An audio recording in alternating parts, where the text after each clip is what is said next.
I'm going for another little evening walk here at Vigdøl, and I'm filming on my Canon R8 with a 16mm F2.8 lens.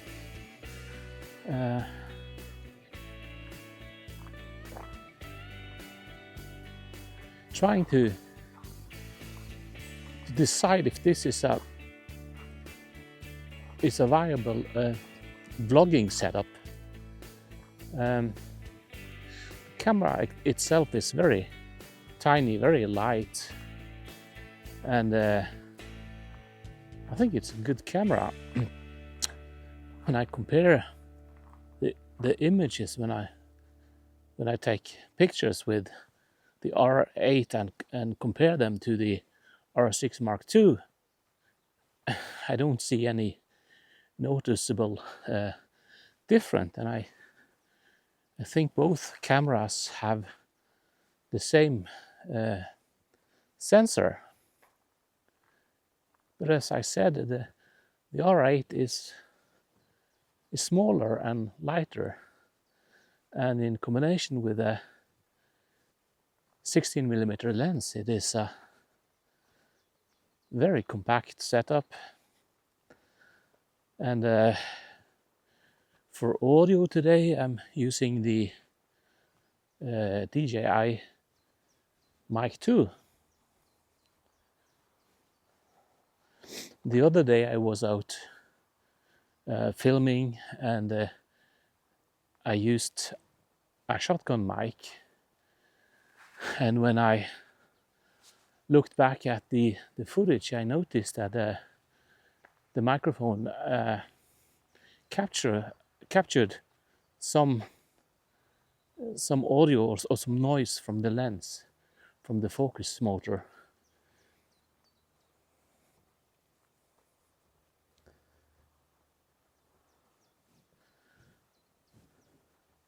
I'm shooting in 4K 30 frames per second with a shutter speed of 1/60, and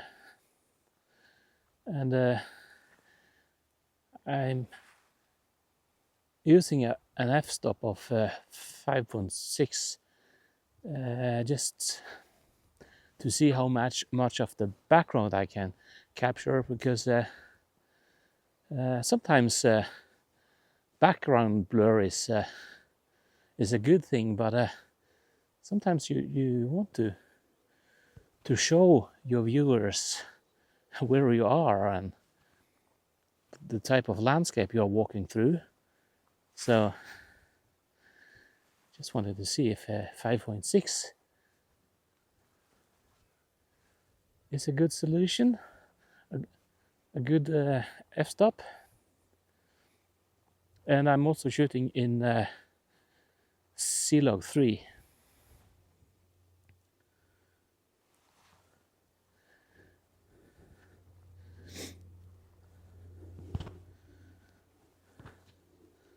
The time is it's 7:30 in the evening. We have a clear blue sky and quite a harsh sunlight, and the sun is very low on the horizon.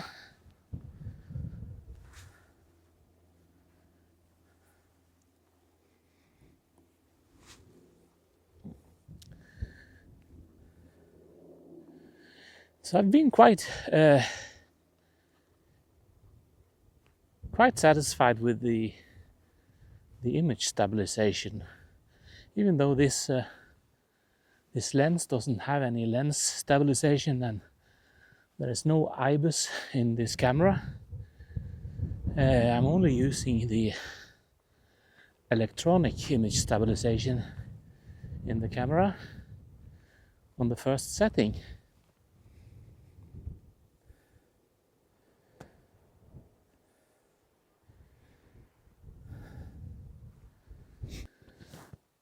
So when I'm walking in an area like this where there's a there's a lot of trees, there are some hills, and the sun is so low on the horizon. I will be constantly moving from light to shadow, and I want to see if I can first of all, if the camera can handle it, and if I can seamlessly adjust the ND filter to get good enough footage. And I'm comparing this setup to the Pocket 3, and when I'm filming on the Pocket 3, I have everything set to auto, and I think I'm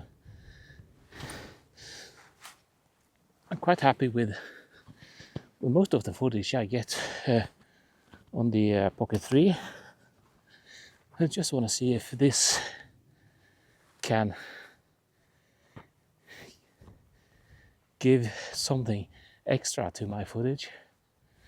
And with this setup being so light, it's no hassle carrying this tiny little setup around.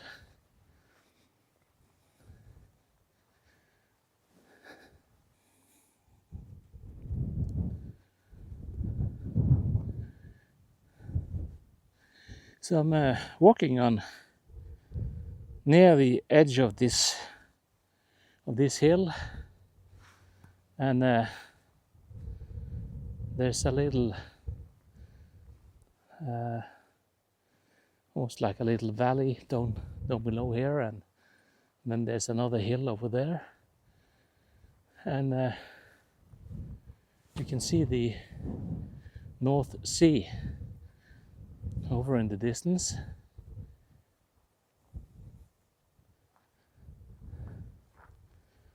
We have some pretty big waves today because it's quite windy.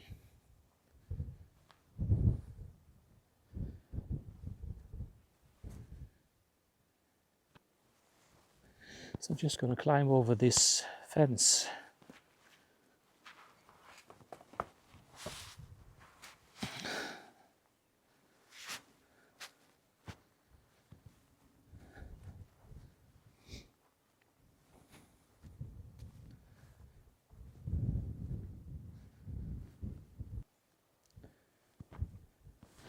So the Vigdal area, and especially this one place called Vigdal Fortress, which used to be a German fortification during the Second World War.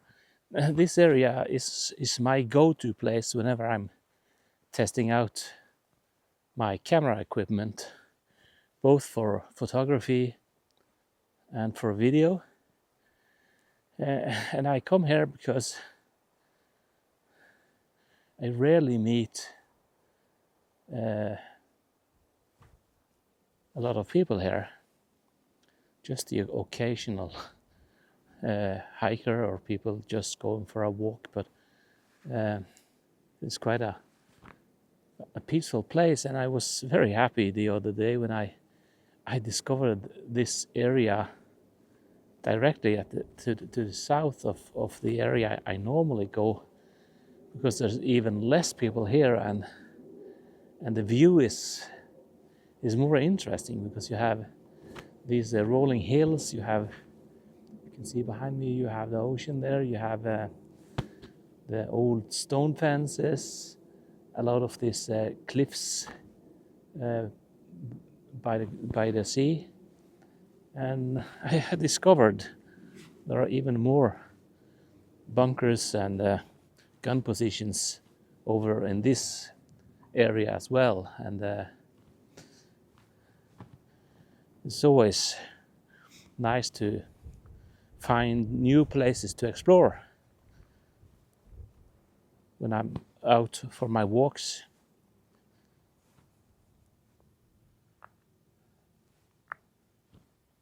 even though my R6 Mark II is my favorite camera when it comes to photography, but also for filming.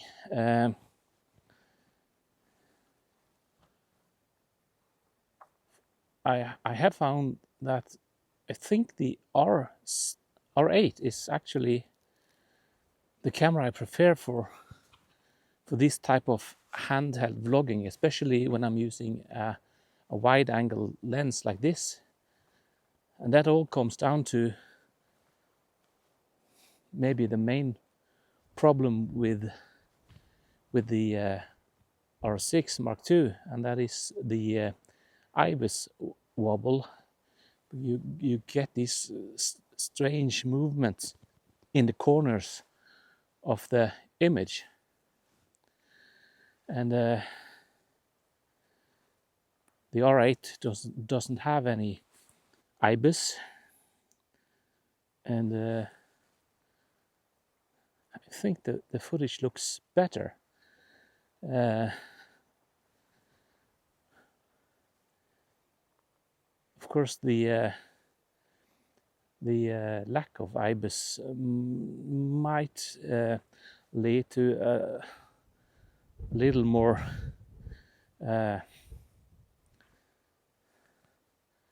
uneven and wobbly footage, but it is I think when you are vlogging, when you are on the move, it doesn't really matter so much that the viewer can actually see that you are on the move, and of course the camera is moving and you're moving, and you will get shaky footage, but it's not too bad. Of course it's not gimbal-like stabilization, but for these talk-to-camera vlogs, I think the footage looks very good. When you're turning the camera around and filming what's in front of you when you're walking, then you notice that the footage is very jittery.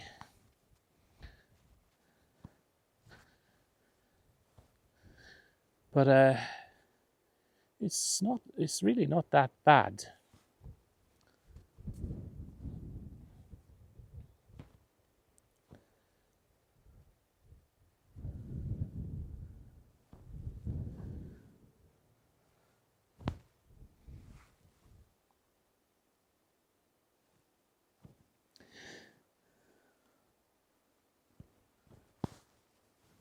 So I said many times in my video that the Jæren region is very interesting from a geologist viewpoint, because you have all these cliffs and boulders and rounded stones that were shaped and grinded by the glacier during the last ice age.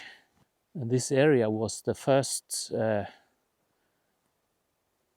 part of Norway when the ice started to retract. The first area that was settled by humans around 10,000 years ago, while most of Norway was still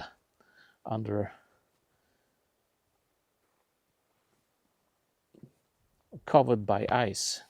So I want to go all the way down to the seaside so you can see, hopefully you can see some breaking waves pounding against the cliffs.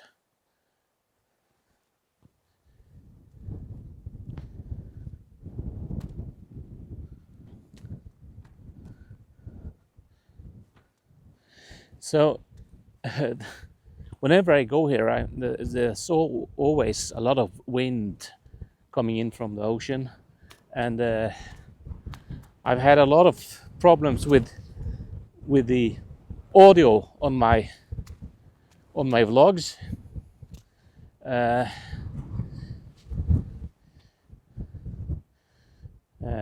Even with the when I'm using the wind muff on the DJI Mic 2, but actually I found that when I'm using a lav mic connected to my Mic 2 with this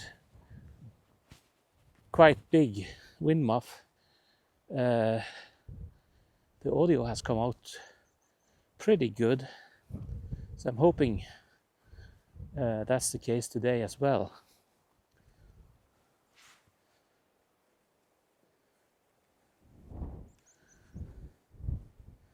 So as you can see, I'm getting closer and closer to the sea. Just have to be a little bit careful because even though it's quite dry today, but some of these cliffs can be a bit slippery, and I don't want to end up down in that ravine down there with all the boulders and the waves.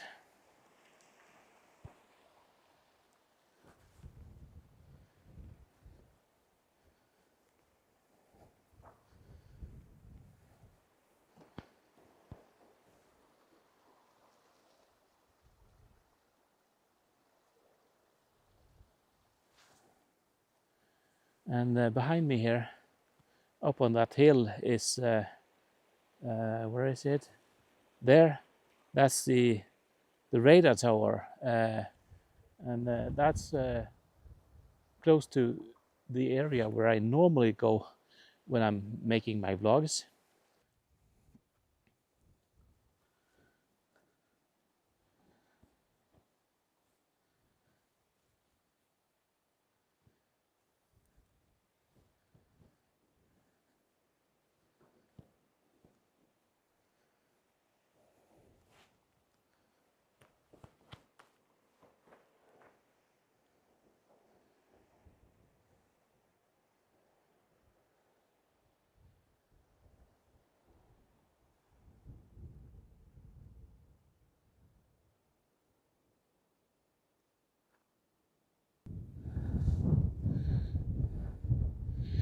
So what are the pros and cons of this setup compared to just using an action camera or the Pocket 3? Well,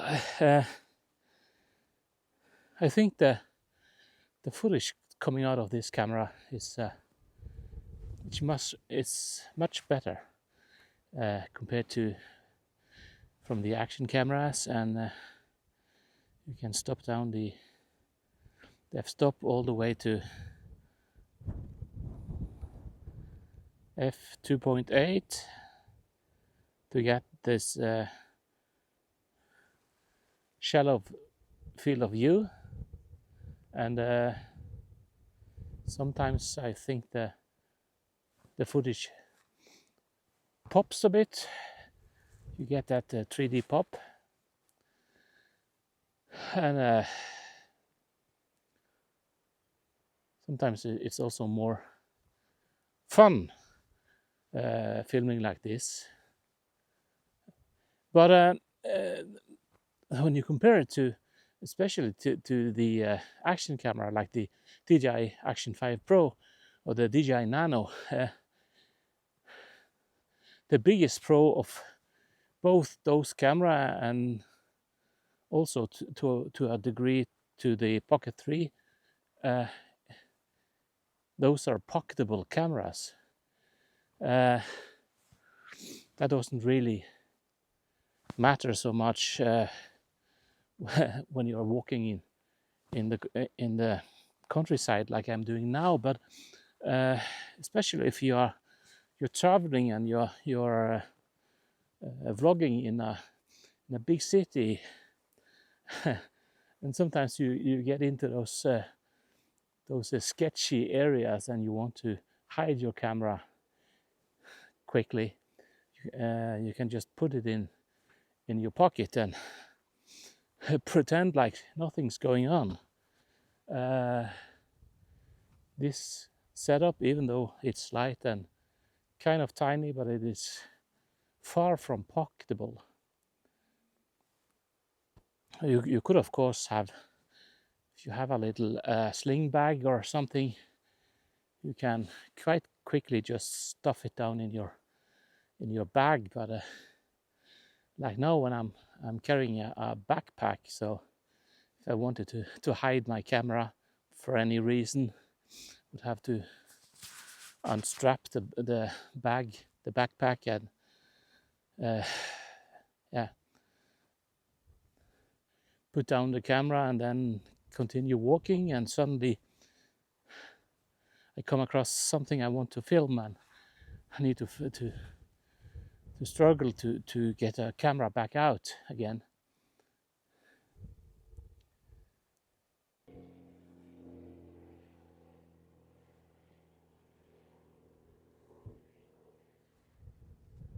But when it comes to making videos, when I'm not talking about this kind of walking selfie vlogs, or just filming a view, or filming, making like a talk to the camera video where where I put the camera on a tripod, then I think I do prefer using the R6 Mark II, and actually using the RF 24 to 105 millimeter L lens, because I think that's the best lens I have, and I do notice a difference in quality whenever I'm filming with that setup. But for this type of walking vlogs, that setup is it's just too heavy, too bulky, I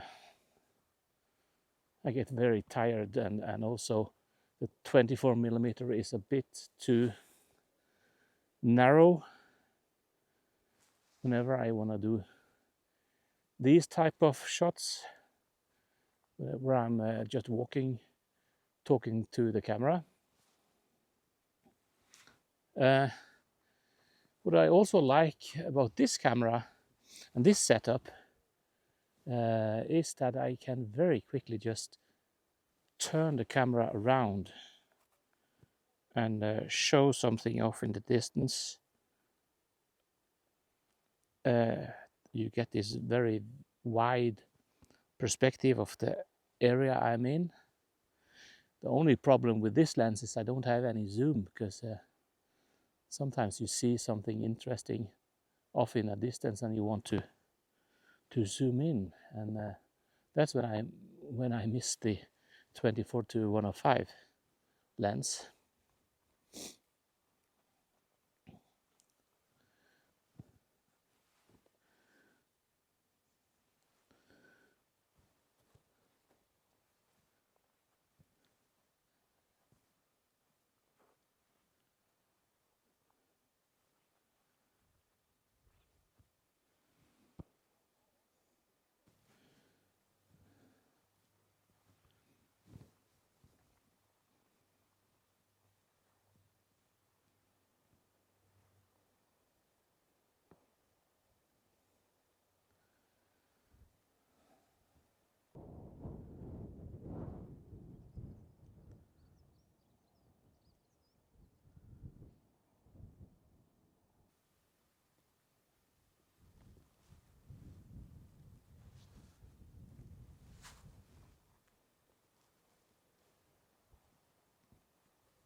So even though we're in the middle of May, we have quite cold weather. I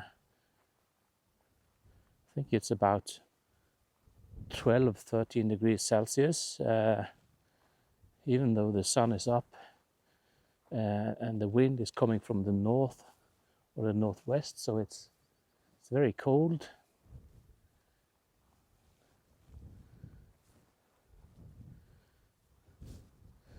So I'm hoping that we can get some summer weather soon.